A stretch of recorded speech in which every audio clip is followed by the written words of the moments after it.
Hello friends, welcome to my channel. स्वागत है आपका मेरे चैनल पे। मैं हरप्रीत पटेल बात करूंगा आपसे इस वीडियो में बहुत ही महत्वपूर्ण टॉपिक के बारे में, जिसका नाम है अनेक शब्दों के लिए एक शब्द। इससे पहले हम लोग एक वीडियो देख चुके हैं, यानी पढ़ चुके हैं। अगर आपने उस वीडियो को नहीं देखा है तो डिस्क्रिप्शन में आपको प्लेलिस्ट का लिंक मिल जाएगा, आप उसे ज़रूर देखिएगा। क्योंकि ये एक ऐसा टॉपिक है जो हर एग्ज़ाम में आता है, यानी जिस भी एग्ज़ाम में हिंदी पूछी जाती है आपको 1 या 2 नंबर का ज़रूर मिल जाएगा। तो ये वीडियो आपके लिए बहुत ही महत्वपूर्ण है, और अगर आप चैनल पर नए हैं तो चैनल सब्सक्राइब कर लीजिएगा, बेल आइकन दबा दीजिएगा, जिससे कि आपको नई वीडियोज़ की नोटिफिकेशन समय से मिलते रहे। वीडियो अगर आपको अच्छा लगे लाइक कर दीजिएगा और शेयर कर दीजिएगा। तो बिना समय गवाए हुए शुरू करते हैं आज का टॉपिक। पहला प्रश्न हमारा, जिसके समान कोई दूसरा ना हो। वाक्यांश के लिए एक शब्द होगा। शक्तिशाली, प्रतिभाशाली, अद्वितीय, पराक्रम। तो जिसके समान कोई दूसरा ना हो उसके लिए एक शब्द होता है अद्वितीय। अगला प्रश्न है, आवश्यकता से अधिक धन का त्याग, यानी जो हमारे पास अधिक धन है उसका त्याग करना क्या कहलाता है? ये कहलाता है अपरिग्रह। जिसके पास कुछ भी ना हो उसे कहेंगे गरीब, दरिद्र, अकिंचन, विनीत। तो जिसके पास कुछ भी ना हो कहलाता है अकिंचन। वेरी वेरी इंपॉर्टेंट प्रश्न है आपके लिए, और मुझे पता है आप लोगों को पता है ये प्रश्न, लेकिन कुछ ऐसे प्रश्न होते हैं जो आपको नहीं पता होते हैं। ठीक है, तो उस वजह से वीडियो को पूरा देखिएगा, और अच्छा लगे तो लाइक कर दीजिएगा। जिसका ज्ञान इंद्रियों द्वारा ना हो कहलाता है, तो ये कहलाता है अगोचर। जिसका ज्ञान इंद्रियों द्वारा ना हो कहलाता है अगोचर। जिसे जीता ना जा सके, जिसे जीता ना जा सके कहलाता है अजेय। सबसे प्रथम गिना जाने वाला, यानी सबसे पहले गिना जाने वाला कहलाता है प्रथम, अग्रज, आरंभ या अग्रगण्य।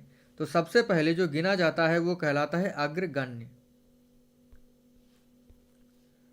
वह कवि जो तत्काल कविता करने में कुशल हो कहलाता है सुकवि, महाकवि, आशुकवि, राजकवि। तो तत्काल कविता करने वाला जो होता है व्यक्ति वो कहलाता है आशुकवि। आरंभ से अंत तक के लिए एक शब्द होगा। आरंभिक, अद्योपंत, आद्योपांत, संपूर्ण। तो आरंभ से अंत तक के लिए एक शब्द प्रयुक्त होता है आद्योपांत। आपका सी वाला ऑप्शन सही होगा। जिसे मापा ना जा सके कहलाता है, ये कहलाता है अपरिमेय। परंपरागत उक्ति क्या कहलाती है? अनुश्रुति। क्या कहलाती है? अनुश्रुति। वेरी वेरी इंपॉर्टेंट है, याद रखिएगा इसको, और एग्जाम में आप लोग गलत कर देते हैं। आप जो है परंपरागत उक्ति को सुक्ति लगा देते हैं, लेकिन ये नहीं होगा।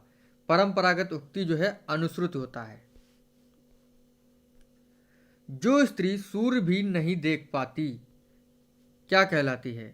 तो जो स्त्री सूर्य भी नहीं देख पाती, जिसने सूर्य नहीं देखा हुआ होता है, उसे कहते हैं असूर्य पश्या। वेरी वेरी इंपॉर्टेंट प्रश्न है आपके लिए, पहला ऑप्शन इसमें सही होगा। पिछला वीडियो जरूर देखिएगा क्योंकि वो भी आपके लिए बहुत ही महत्वपूर्ण है।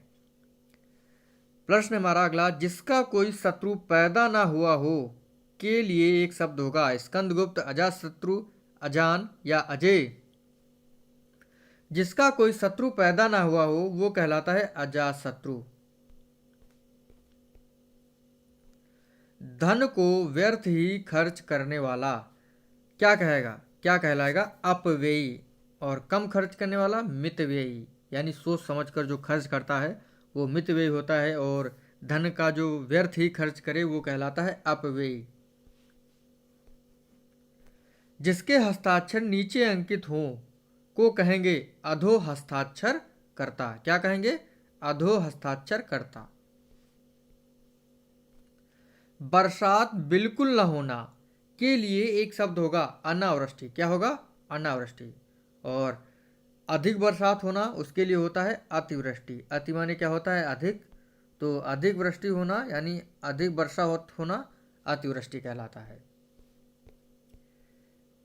सरकार के प्रयास से जारी होने वाली सूचना क्या कहलाती है? ये कहलाती है अधिसूचना।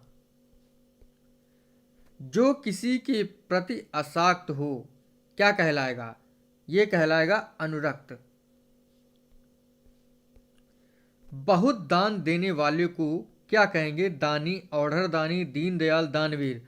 तो बहुत दान देने वाला कहलाता है औढ़र दानी। बी आपका ऑप्शन सही होगा। जो शीघ्र प्रसन्न हो जाए क्या कहलाता है? प्रसन्नचित्त, प्रसून, प्रसन्ना, आशुतोष। तो जो शीघ्र प्रसन्न हो जाए भगवान शिव आशुतोष कहलाते हैं। ठीक है, आपका जो ऑप्शन है वो डी सही होगा, चौथा ऑप्शन। अगला प्रश्न आपके लिए है, बहुत ही अच्छा प्रश्न है और सोचने के लिए मैं आपको टाइम दूंगा। आपको कमेंट करके बताना है इसका जवाब क्या होगा। जिसकी भुजाएं घुटनों तक लंबी हो वो कहलाता है। 4 ऑप्शन दिए गए हैं, बताना है आपको कौन सा ऑप्शन इसमें सही होगा। ठीक है, तो इसका जो ऑप्शन सही है वो सही है बी, अजानुबाहु। इस तरीके से अगर आप लिखेंगे तभी आपका सही होगा, अजानुबाहु।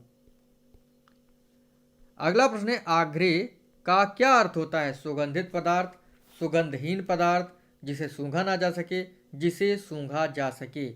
तो आग्रह का अर्थ होता है जिसे सूंघा जा सके।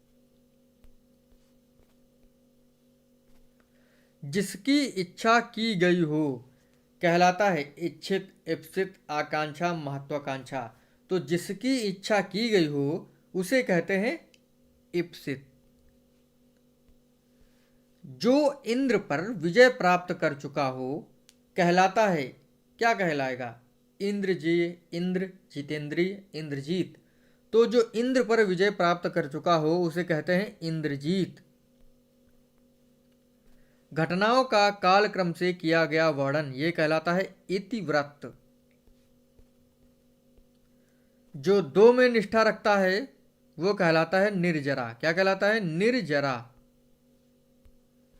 अगला प्रश्न है, इंद्रियों को भ्रमित करने वाला क्या कहलाएगा? इंद्रिक, इंद्रजालिक, इंद्र लोलुप, या इनमें से कोई नहीं। तो इंद्रियों को जो भ्रमित करने वाला होता है वो कहलाता है इंद्रजालिक। अगला बहुत ही अच्छा प्रश्न है, धर्म पत्नी से उत्पन्न पुत्र को क्या कहेंगे?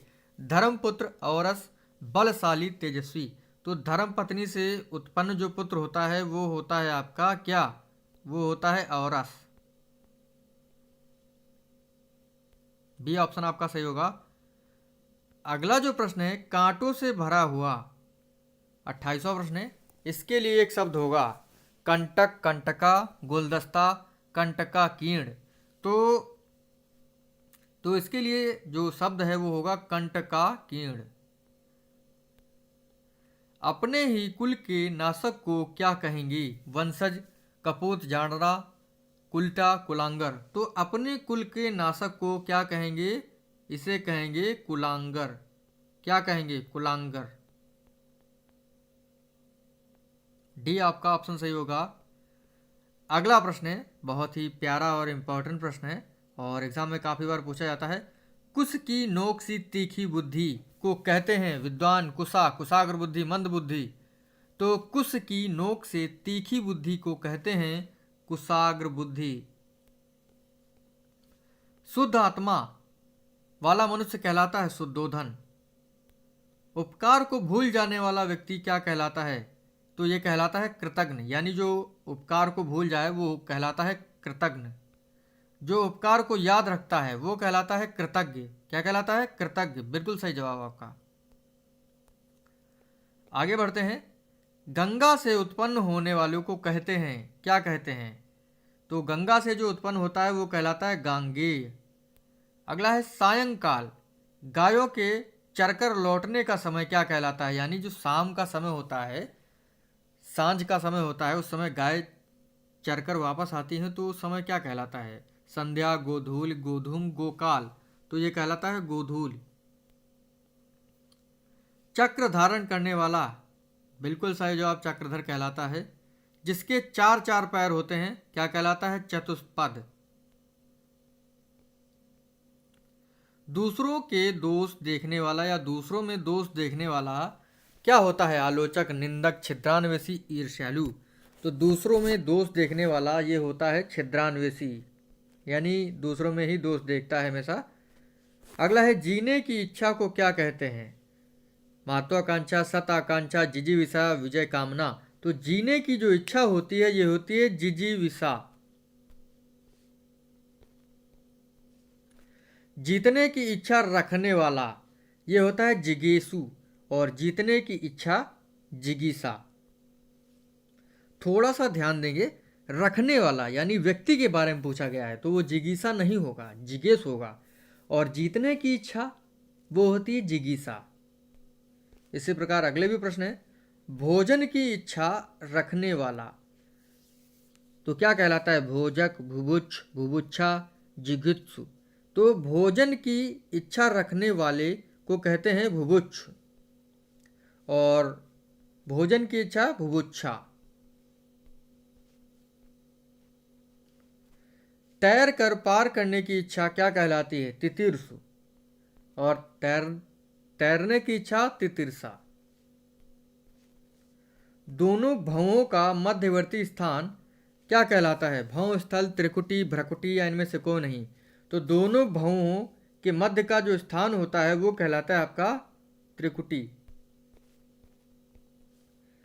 स्त्री जिसे स्वामी प्रेम ना करे कहलाती है दुर्भगा। दुर्भाग्य है उसका कि उसका जो प्रेमी है उसे प्रेम नहीं करता है। अगला प्रश्न है, जो कठिनाई में समझ में आता है, जो कठिनाई से समझ में आता है ये होता है दुर्बोध। मुश्किल से खाया जाने वाला ये होता है दुर्भक्ष। क्या होता है? दुर्भक्ष। जंगल में लगी आग क्या कहलाती है? तो जंगल में जो आग लगी होती है वो कहलाती है दावानल। क्या कहलाती है? दावानल। अगला प्रश्न है, जिसके पेट पर मां ने रस्सी बांधी हो क्या कहलाएगा? गंगाधर, यशोवर्मन, मनु, दामोदर।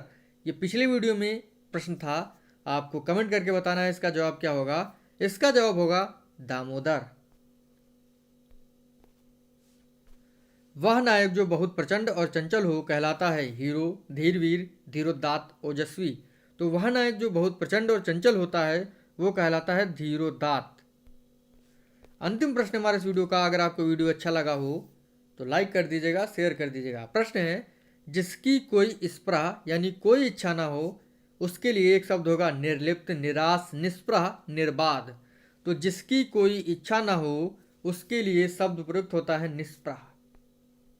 सी ऑप्शन आपका सही होगा। इस प्रकार से आज का हमारा वीडियो यहीं पर समाप्त होता है। अगर आपको वीडियो अच्छा लगा हो लाइक कर दीजिएगा, शेयर कर दीजिएगा।